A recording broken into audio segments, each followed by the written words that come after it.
பாக்கியராஜ் அவர்களோட அறையில ஏகப்பட்ட தங்க நகைகள் இருந்திருக்கு அப்படிங்கிற செய்திகள் தான் சமீபத்தில வெளியாகியிருக்கு. மேலும் அது எதனால இருக்கு அப்படிங்கிறதற்கான விளக்கத்தையுமே அவங்களோட ஃபேமிலி மெம்பர்ஸ், அவங்களோட க்ளோஸ்டு சர்க்கிள்ட்ட ஷேர் பண்ணியிருந்திருக்காங்க. அத பத்தி தான் இந்த ஒரு வீடியோல நம்ம பார்க்க போறோம். இயக்குனர் பாக்கியராஜ் அவர்கள் ஆரம்ப காலகட்டத்தில ரொம்பவே கஷ்டப்பட்டு தான் சினிமா துறைக்குள்ள வந்திருக்காரு. அவரு சினிமா துறைக்குள்ள வந்ததுக்கப்புறம் மிகப்பெரும் அளவுலலாம் அவருக்கு லாபம் கிடைக்க கிடையாது. ரொம்பவே கஷ்டப்பட்டு தான் அவரோட முதல் படம், ஒரு சில படங்கள் எடுத்திருக்காரு.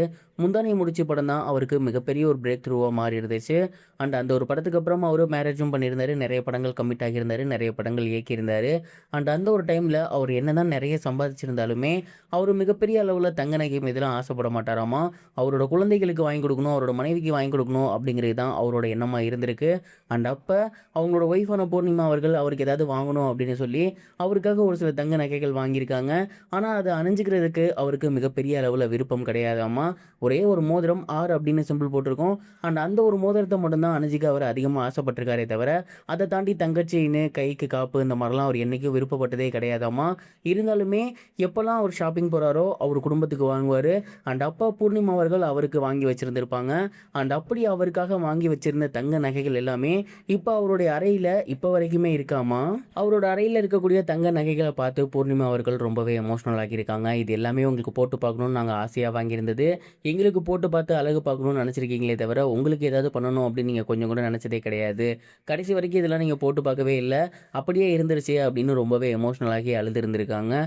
இந்த ஒரு நியூஸ் தான் சமீபத்தில வெளியாகி சோசியல் மீடியால ரொம்பவே வைரலா போய்க்கிட்டு இருக்கு. யோசிச்சு பார்த்தா பாக்யராஜ் சார் கையில ஒரு ஆர் போட்ட சிம்பிள் மோதிரத்த மட்டும் தான் நம்ம நெறைய இடங்கள்ல பார்த்துருக்கோம். அத தாண்டி பெருசா ஆடம்பரமா அவர எந்த இடத்துலயுமே பார்த்தது கிடையாது. ஏன் அவரோட பையன் சாந்தனுவையுமே நம்ம இவ்வளோ நாள் வரைக்குமே அப்படிதான் பார்த்துக்கிட்டு இருக்கோம்.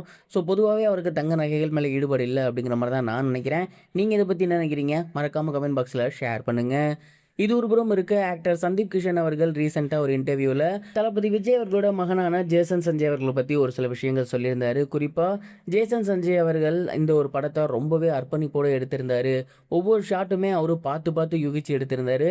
உண்மையாலுமே ஒரு மிகப்பெரிய சக்சஸ்ஃபுல் டைரக்டரா அவர் இந்த இண்டஸ்ட்ரியில வருவாருங்கிற நம்பிக்கை எனக்கு இருக்கு. நான் அவர்ட்டயே கேட்டிருக்கேன், நீங்க ஏன் நடிக்க வரல அப்படின்னு. அவர் சிரிச்சுட்டே அமைதியா இருந்திருக்காரு. அவர் மட்டும் ஒருவேளை இயக்குனர் ஆகாம நடிக்க வந்திருந்தாரு அப்படின்னா, முதல் படத்திலேயே அதிக வசூல் செய்த ஒரு நாயகனா அவர் இருந்திருக்க முடியும். பட் வைஸ்லி அவர் நடிக்கிறத விட சினிமால நான் டைரக்டர் ஆகுறேன் அப்படிங்கிற ஒரு முடிவு எடுத்திருக்காரு. அவரோட முடிவை நான் ரெஸ்பெக்ட்டும் பண்றேன். ஏன்னா, அந்த அளவுக்கான ஒரு எஃபோர்ட்ட அவர் இந்த படத்துல போட்டிருக்காரு. அவரோட முதல் படம் மாரியே இது தெரியல. அவ்வளோ சூப்பரா எடுத்திருக்காரு. கண்டிப்பா இந்த படம் உங்களுக்கு ரொம்ப பிடிக்கும் அப்படிங்கிற மாரி சொல்லியிருந்தாங்க. ஜேசன் சஞ்சய் எடுத்திருக்கக்கூடிய சிக்மா படம் கூடிய சீக்கிரமே ரிலீஸ் ஆக போகுது. நடிகரா அவங்க அப்பா கலக்கிட்டாரு. டைரக்டரா அவங்க பையன் கலக்குவாரா அப்படின்னு பொறுத்திருந்து பார்க்கலாம். இது வரைக்கும் கனெக்டிங் டிவிக்கு சப்ஸ்கிரைப் பண்ணனா மறக்காம சப்ஸ்கிரைப் பண்ணிக்கங்க. உடனடி அப்டேட்ஸ் பெறுவதற்கு நோட்டிஃபிகேஷன் பெல்லையும் கிளிக் பண்ணிக்கங்க.